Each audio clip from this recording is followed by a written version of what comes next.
Michael Kitces, how are you? I'm doing well. I'm doing well. How are you, Carl? It's good. I actually, when you asked me that when we first started our call, I told you it's hard for me to describe how good I feel because we just returned from a really awesome trip and time with the family and outside and in the water. Like all those things are great. So things are really, I think I got to be in 2024 before most of you because I was in New Zealand, and it's a really cool year. Turns out it's a really Oh, cool year. oh yeah, because the whole like time zone thing, you really Yeah. got Yeah. 2024 almost a full day before the rest of I think us. 22 hours or whatever. Yeah, it was amazing. So super good, which brings me to this, like we talked recently, I believe it might have even been in the last episode, about goals. Yeah. And I got Setting something that, goals, figuring out your like next activity step to move yeah, forward. yeah, I got outed as somebody who actually cares about goals despite saying they don't, like the whole thing. Yeah. I don't have any Um goals. Let me tell you about my goals and daily activities to achieve them. Uh-huh. Yeah, I caught Yeah, that. that was nice. Nice work. But there's a thing that's really been bothering me. It's bothered me for years. It's probably caused me more trouble than almost any other single activity. And it has to do with audience building and the numbers, right? The numbers. I actually have a term for it now. I call it success porn. People like running around throwing these fake numbers around. And so I wanted to talk about this because it seems like it's a good goal, actually. Like I want to make a bigger impact in the world. I want to serve more clients. Um, I want my work I think I have something valuable to say that will change people's lives. I want more people to hear it. That's kind of language I hear financial advisors use all the time. And I think it's absolutely true. Like the real financial advisor, the people who listen to this, like we're such a small sliver of the world's population, and then broadly the industry's population. And if I'm convinced that if people knew what most of the people that listen to this, if people knew what they actually did, there would be a line outside their door. It's just so confusing for people to sort it out. And so having the goal of like getting my voice out in the world, really valuable. All right, so this isn't necessarily audience per se. I mean, this is marketing. This is just like how do we Yeah. get the word out as advisors about what we do to whoever it is we're trying to reach to do business with them. Yeah. So if that's like this general idea, you start to break this down and you're like, okay, well, how do I do that? Well, I do that by, well, everybody knows because if you've been to a conference, there's been somebody on stage telling you this. Well, you got to build an audience or a platform, right? And then you lead to like, okay, well, where do I do that? Okay, well, I need maybe let's just narrow it down. There could be a million ways to do it, but you've got all the socials like Tick Snap or Snappy Snack or what, and the Toot Machine used to be called Twitter, now called X. You got Instagram, you got all that stuff. You got your email newsletter, you got LinkedIn.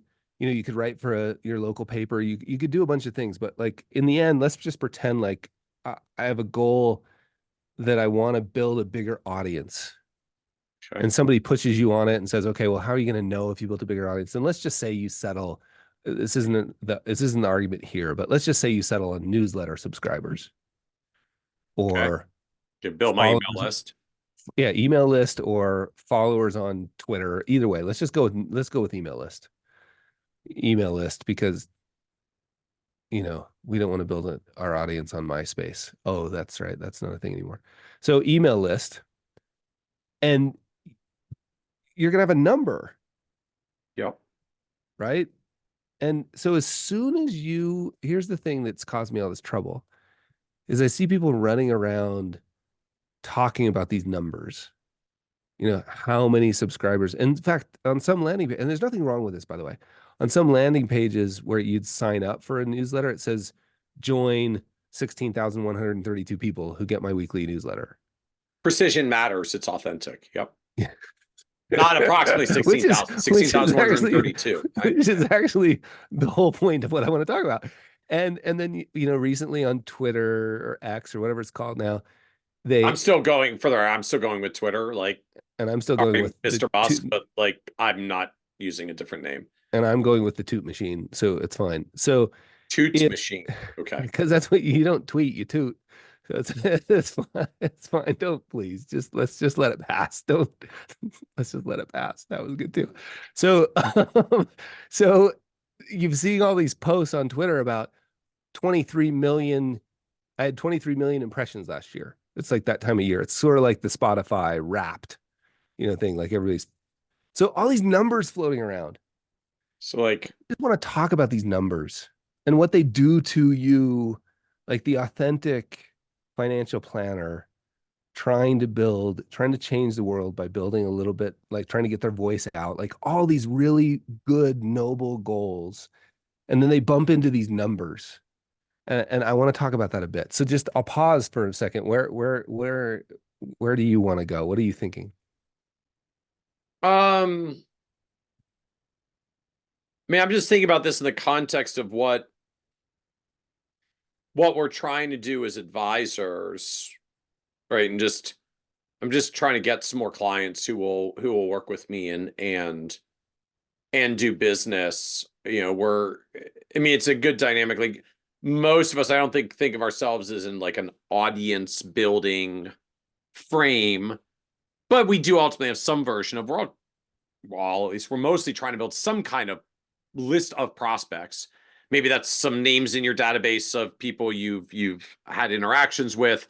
Maybe that's collecting business cards. Maybe that's your newsletter or your email newsletter or your social media following. So I mean, fair, like we're all trying to build towards some way that we're generating a list of prospects who may do business with us at some point.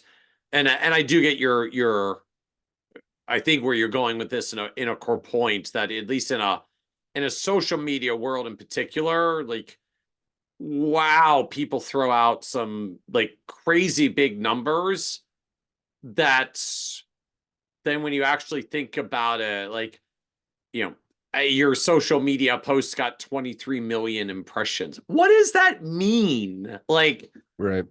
Right. is that like a really bored doom scrolling dude that just like hit refresh 23 million times all year? Like, yeah, is this because Twitter served my tweet in front of a whole bunch of people who couldn't care less about what I do, but it juices their numbers, and then Twitter can say they're still a successful platform and that they shouldn't be written down by 70% because look at all the impressions they've got? Like, what does it mean Yeah. to me? And Yeah. and when I hear some numbers like that, I start thinking about it, I'm like, is that good? I mean, it sounds like a large number. Like, how many clients does that get you? Yeah. This is Like what I that's want my to question. Like, how many clients does that get you? Like, right, right. nobody Or how really much seems to have an answer on like the ratio of Twitter impressions to actual people who do business with you and pay you money for services.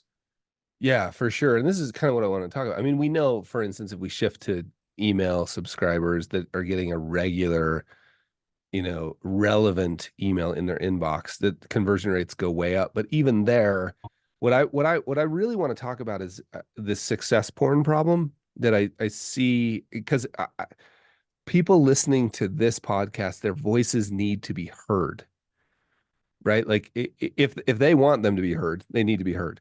And because I believe we have the power to change the world, and I'm not overstating that. If we can change the way somebody feels about their money and shift it from misaligned to aligned, however you define that, we literally are changing the world. That's how powerful I think the work that the audience that listens to this does. It needs to be out there. So they're going to go start doing it. And then they're going to have, I would imagine, I've had this conversation so many times. I know we all feel it. You go do it and you get discouraged because you're like, well, gosh, it's my mom and my sister. And that was me, right? It was my mom and my sister. I found out my sister was lying. Like it was really just my mom opening my emails. But at the same time, I was seeing all these other people saying they've got 16,123 people. I was like, how did they get there? And then 23 million impressions. What does that even mean? And how does it so it there's something important here because I don't want people to get discouraged at just doing the work. If you see, I want one time I found it and I've gone back to try and find it and I can't. I've spent hours trying to find it. It was a graph of Seth Godin's blog traffic. And Okay. this was at the point where he and I don't know if he still is, but it was like the most visited personal website on the internet. And I found this graph somewhere and it was like, you know, 5 or 6 years of like nothing. I mean, literally like nothing, like a Yeah. flat line. And it just reminds me of the compound interest curve. And so many people get confused because everybody else is pointing, either they're at the steep end of the curve Right. or they're pretending, which I think is happening way more. When you see the actual numbers, like if you sell more than, and I don't have them in front of me, so I want to be really careful here, but if you sell more than 5,000 copies of your book, it's something like 80% of business books sell less than 5,000 copies or something. There was some number like that. And then you see Morgan selling 5 million copies. Yep. And you hear a lot about that, but nobody posts, I sold, Morgan Housel, Psychology of Money. and you hear a lot about that, or James Clear, you hear a lot about that. What you don't hear is, hey, my book sold 12 copies last year. Right. And that's most people's podcasts. The download numbers you hear. Like it's crazy, the tail on podcasting. It's like 95% of podcasts, some crazy number. Like I can't remember what the number is. Like most of them have almost nobody listening to them. But you hear about people who are getting, Now you're kind of depressing us to not want to pursue any of these things. well, no, but this is the point, is if your goal is to change the lives of your 100 or 200 clients, right? Why care about any of that stuff? Right? What in terms of comparison? That's the point. Like we gotta somehow get ourselves out of comparing. And maybe I'm just talking to me. Maybe nobody listening to this has this problem. But I sometimes get caught in the trap of, and this just happened recently, which is why it's on my mind. I sometimes get caught in the trap of being like, wait, that person started 10 years after I did. How did they already get there? And then I have to remind myself two things. Number one, it doesn't matter. And number two, I don't even know if it's real. Well, And I, I mean, in a social media world in particular, I find like that's often the bigger dynamic. Just is it real? Is it really real? I mean, sometimes it's literally not real, like, bot followers and such in a social media world, or I mean less now, but I mean early days of social media, like there were websites that you would go to buy either 1,000, 10,000, or 100,000 followers, and like it literally just you paid the site a couple of bucks and it would create, and a bot would create 10,000 accounts and then they would follow you and you could say you had a big audience. And I mean sure. they were bots, like there was no human, you know no one, literally no one to see what you tweeted, tooted, because they're all bots. It was just to validate this like vanity social proof metric, and maybe the hope that when someone sees you got tens of thousands of followers, then they will actually follow you, even though they were fooled because actually the other 50,000 are fake. You're my first human being follower who's actually a human being, even Yeah. though it says you're 50,000 and first. Yeah. And that I think that's important for people to hear. And that you just first of all, it doesn't matter. So we shouldn't even be needing to hear it, but it always matters because we're humans and we fall into it. But how many reviews you get, how many downloads you get, how many followers you have.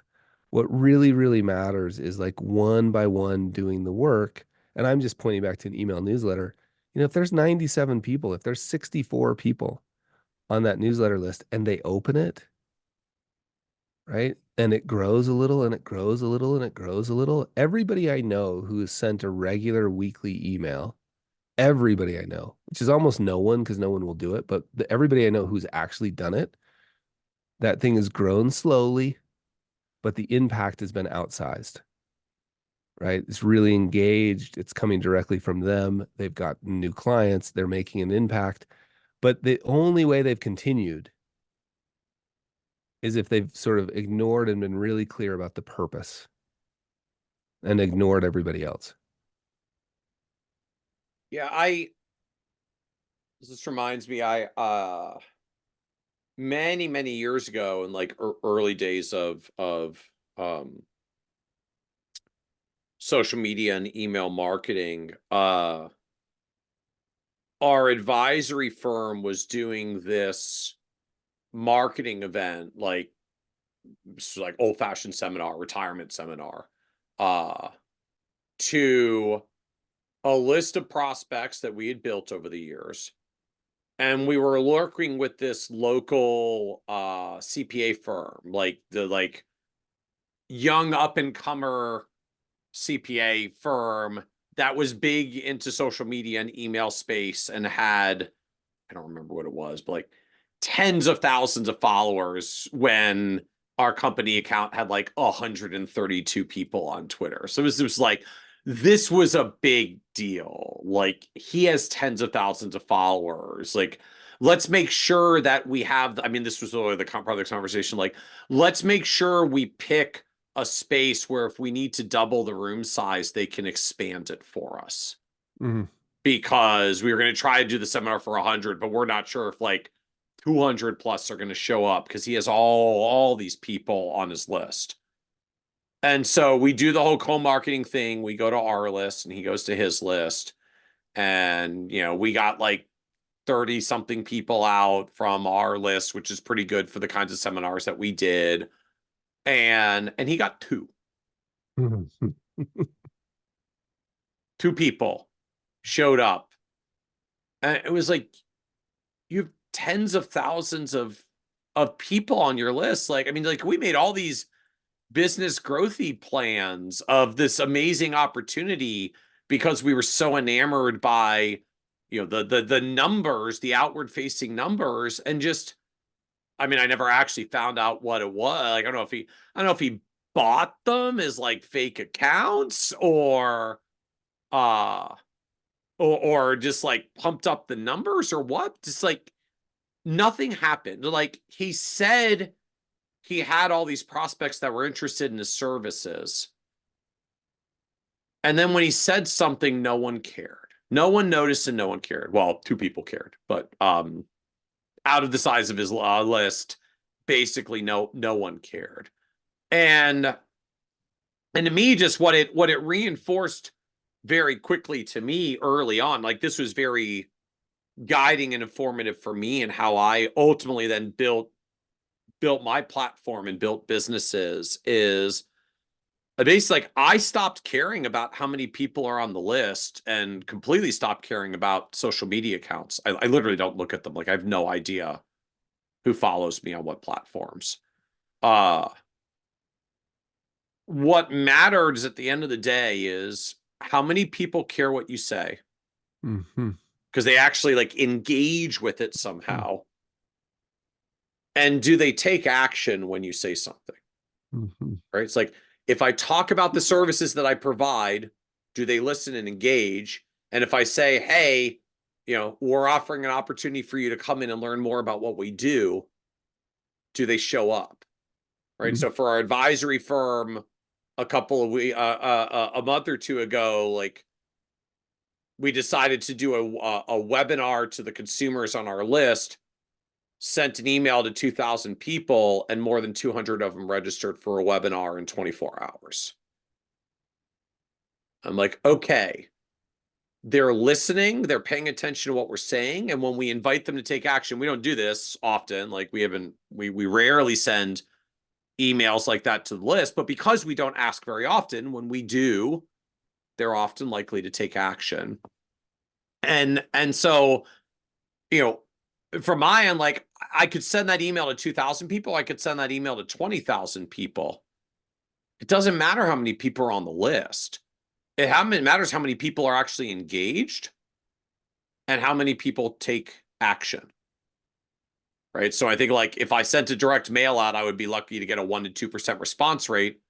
I sent an email and I got a 10% response rate.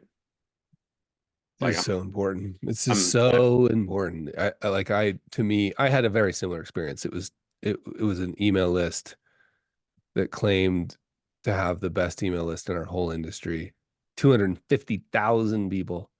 We worked really hard on this big long thing, and one person bought it. One person. Like, I was like, that can't be true. Okay, fine, maybe it was three. I don't know, but it was so insignificant it didn't matter.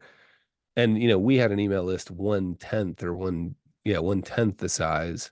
And when we did something, hundreds and hundreds of people. And so Well, I would sum that all up by saying like one like personally earned follower. I don't know what to call them. Like a raving fan is not the right word, but like somebody who like engaged directly with you and raised their hand and said, "I want to learn more. I'm going to give you permission to show up in my inbox in whatever way you just promised." So I'm going to say like once a week, I'm going to give you permission to show up in my inbox. And I put my name in that email because of something I read that is worth 10 times, maybe even more, maybe 25 times or 100 times some promise of something from somebody else. yeah. And it's just so common. Like I get this is like a regular But thing for me. Hey, can we do a co-marketing thing? And what they really mean is, can we get access to your, we got all these people and we'll give you exposure. And it's just, I wish I could remember all the time. It's just not worth yeah. the time. Like just do the work for your people. But, You know what I but mean? but the piece of it to me that matters in the advisor context, I mean, particularly in this world where like social media throws around these just ginormously comically large numbers, it doesn't take a lot of actually meaningfully engaged prospects to make like an entire client base, right? Like Totally. I still grew up in the world, even just in the like, the traditional advisor marketing world. The old rule of thumb was 10-3-1. For every 10 people that you get to tell what you do, like they're actually interested in learning what you do, and you tell them what you do, 3 of them end out becoming prospects. Like they actually say, "Tell me more," and they engage with a prospect process, and one of those 3 becomes a client. 10-3-1. So 10 prospect, 10 people you get to tell about what you do. A third of them become interested prospects, and a third of those becomes a client. Mm, Which means if I want to build a base of 100 clients, I need 1,000 people on my list, whatever it is. 1,000 email subscribers, 1,000 Twitter followers, 1,000 connections on LinkedIn, whatever it is. And that's not all at once. That's like lifetime cumulative ever. right. And if you 10-3-1 them, you get to an outcome of a great client base. And if you want to grow more clients than just yourself, then keep going. But if you're trying to fill your personal client base, that pretty much gets you there.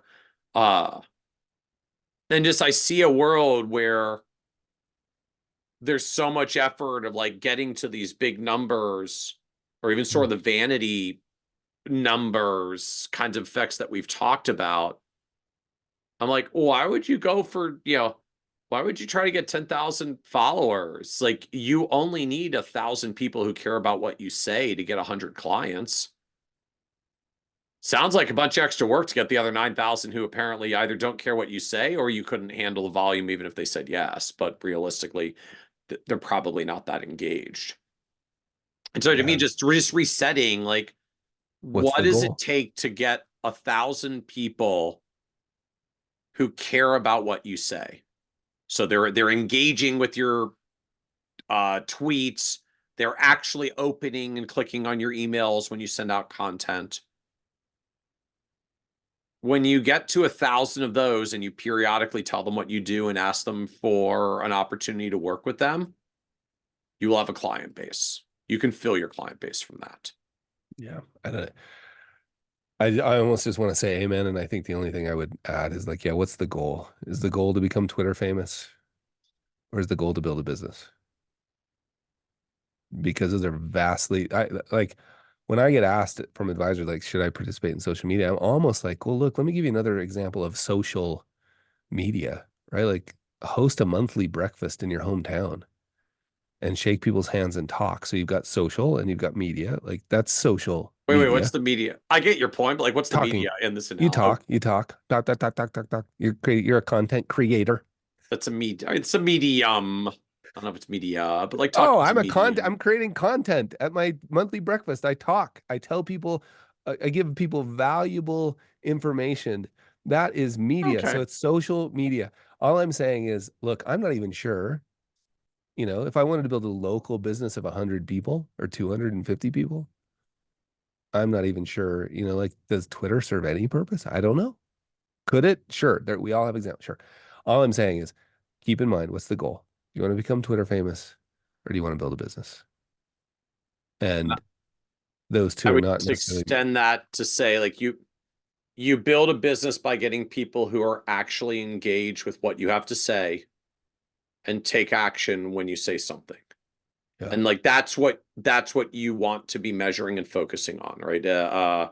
In practice, email open rates, click rates, social media engagement rates. Like there's a couple of KPIs you can set around that if you're trying to figure out how to measure it. But it's not the And we vanity all metric know, at the top. It's how many people are actually engaged with what you say, because it turns out it doesn't take very many who are actually engaged with what you say. And frankly, it's easier to build a list of 1,000 people who actually care about what you say than 50,000 who don't.